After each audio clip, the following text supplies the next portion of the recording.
Assalamualaikum warahmatullahi wabarakatuh. Terkait dengan ditetapkannya Joni Plate sebagai tersangka kasus korupsi proyek bakti Kominfo, Pak Surya Paloh berucap terlalu mahal seorang menteri harus diborgol. Saya diminta menanggapi ini secara moral. Saya pikir tidak mahal malahan, dan itu sepantasnya sebetulnya. Entoh di dunia sedemikian rupa, hukum di Indonesia ini masih terlalu lemah sebetulnya.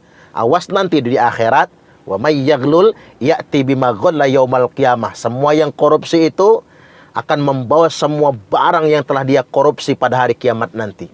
Gimana kalau orang korupsi tower BTS di hari kiamat nanti disuruh gotong tower BTS-nya tersebut. Kemudian yang kedua, ada pihak-pihak yang menduga bahwasanya ini merupakan intervensi politik atau kriminalisasi. Sudah nyata-nyata kerugian negara 8 triliun lebih. Kok masih dikatakan ini politik, ini kriminalisasi. Kemudian ada juga yang mengatakan, kan yang bersangkutan rajin bersedekah, rajin membantu anak yatim dan lain sebagainya. Ingat pesan Nabi, la tuqbalu salatun bi ghairi tuhur wala shadaqatun min ghulul. Tidak diterima salat orang yang tak bersuci, tidak diterima sedekah dari hasil korupsi. Baik, waktu kita singkat karena ini ba'da Jumat.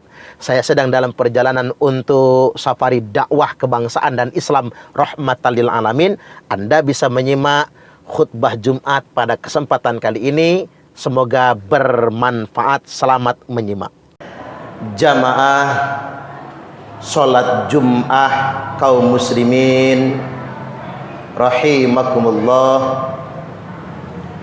Rasulullah sallallahu alaihi wasallam telah berpesan kepada kita semua, wa man mata wa huwa bari'un min thalathin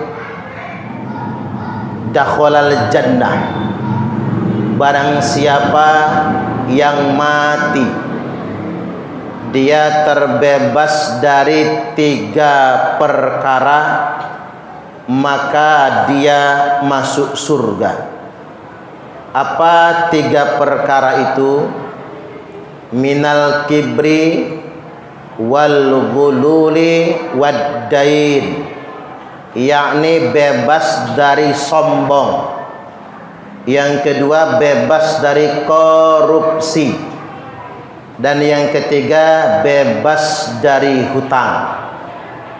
Barang siapa yang dalam keadaan dia matinya bebas dari 3 perkara ini, maka layak baginya untuk masuk ke dalam surga.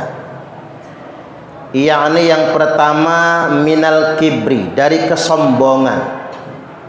Yang berhak sombong itu hanya Allah, maka tidak akan masuk surga orang yang memiliki kesombongan di hatinya walaupun sebesar biji dzarrah. Nabi sallallahu alaihi wasallam mengingatkan, al-kibru batarul haqqi wa ghamtun nas. Di antara kesombongan itu adalah menolak kebenaran. Disampaikan kebenaran dia menolak, justru menuduh balik orang yang memberi peringatan kepada mereka. Wa ghamtun nas, dan termasuk kesombongan juga adalah merendahkan orang lain. Ketika kita merasa lebih mulia dari orang lain, mungkin merasa lebih bertakwa, mungkin merasa lebih pintar, mungkin merasa lebih berkedudukan, mungkin juga karena nasabnya, khotib ulangi, karena merasa nasabnya lebih istimewa daripada orang lain, akhirnya merendahkan orang lain. Ini termasuk kesombongan. Dan orang yang sombong haram baginya surga, halal baginya neraka, karena sombong cuman hak Allah semata. Jadi barang siapa yang bebas dari kesombongan ketika matinya, maka layak baginya surga.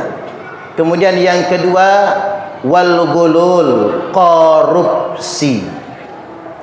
Korupsi ini adalah perbuatan yang sangat dibenci oleh Allah Ta'ala dan Rasulnya.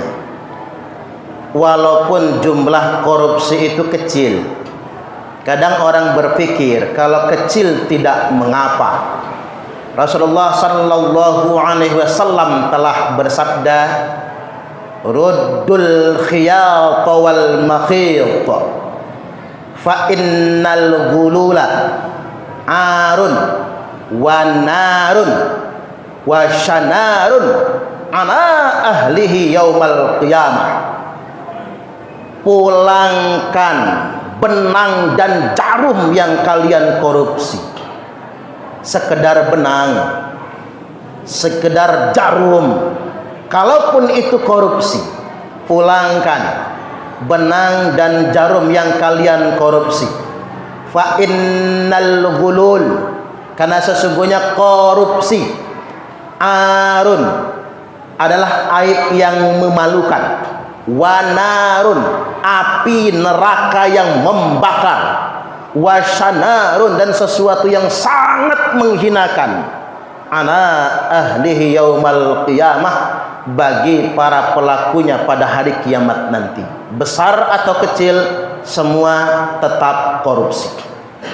Kemudian yang berikutnya ada yang beralasan sebagian harta korupsi itu disedekahkan, mungkin diinfakkan ke masjid atau rumah-rumah ibadah, dibagikan kepada fakir miskin dan lain sebagainya. Nabi Sallallahu Alaihi Wasallam telah menjawab, la tuqbalu salatun bi ghairi tuhur wala shadaqatun min gulul. Tidak diterima salat orang yang tidak bersuci, dan tidak diterima sedekah dari hasil korupsi. Jadi jangan seperti pahlawan kesiangan, mengambil hak orang lain, merampas uang rakyat, memanfaatkan anggaran negara, kemudian seolah-olah berdalih sebagian uangnya akan disedekahkan untuk kebaikan. Maka Nabi menjawab, wala shadaqatun min ghulul, tidak diterima sedekah dari hasil korupsi. Kemudian yang berikutnya, kadang-kadang pejabat negara ini mentang-mentang sudah jadi menteri, mentang-mentang sudah menjadi pejabat yang terhormat, tidak diterima dipakaikan rompi tahanan, tidak diterima dipakaikan borgol. Mereka seolah-olah masih menjadi terhormat, padahal menipu rakyat. Seakan-akan tidak terima diperlakukan yang sedemikian rupa, padahal sebetulnya itu merupakan sesuatu yang sangat pantas sekali. Bahkan hukum di Indonesia ini masih terlalu ringan untuk para koruptor tersebut. Mereka yang bisa bebas di dunia ini tidak hanya dipermalukan di dunia, mereka juga akan dipermalukan di akhirat nanti.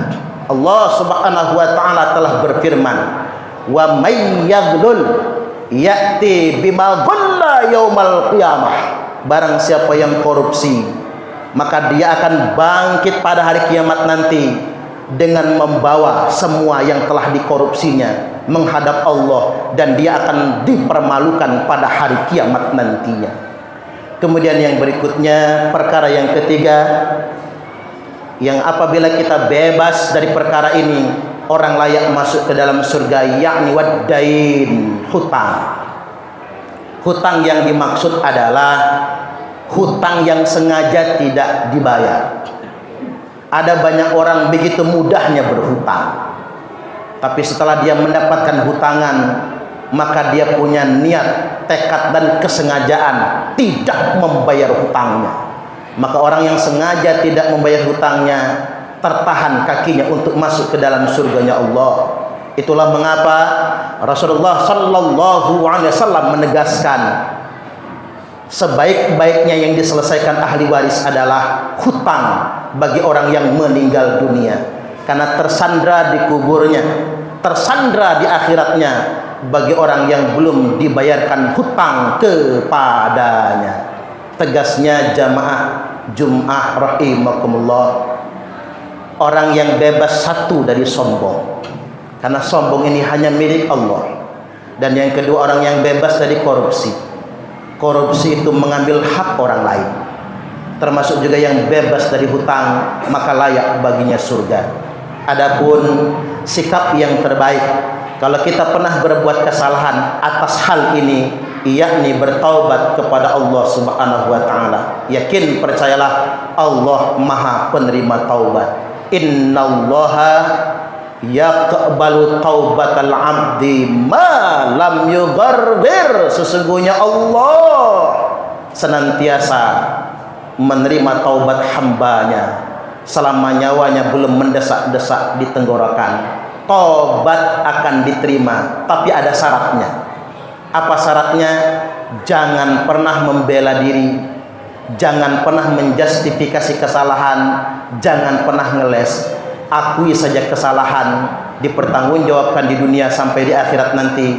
Orang yang mengakui kesalahan, aqarra bidzambi, maka dia akan mendapatkan ampunan dari Allah Subhanahu wa taala. Barakallahu li wa lakum fil Qur'anil azim wa nafa'ani wa iyyakum bima fihi wadh-dhikril hakim wa taqabbala minni wa minkum tilawatahu innahu huwas samiul alim.